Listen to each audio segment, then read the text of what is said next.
how to show what you're playing on Discord. Hi guys, welcome back to our channel. In today's episode, I'll be showing you the ways to show what you're playing on Discord.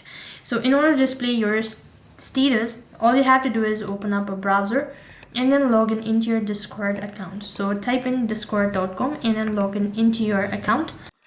Once you're logged in, it's going to take you to the home page. From the bottom left hand side corner, click the user settings or the gear icon, and this is going to take you to the official home page. This is going to take you to the profile page here.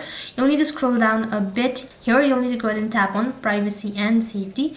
After that, you'll need to scroll down a bit and you'll need to head over to the section of activity status.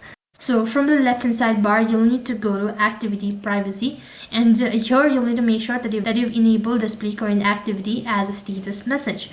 And also make sure to toggle the button for share your activity status by default when joining larger server.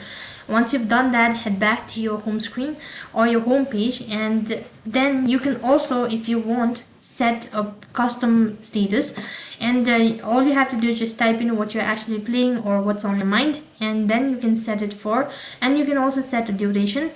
And that's basically how you can show what you're playing on Discord. That is all for this video. I hope the video was helpful. Make sure to like, share and subscribe to our channel. Thank you for watching. See you in the next video.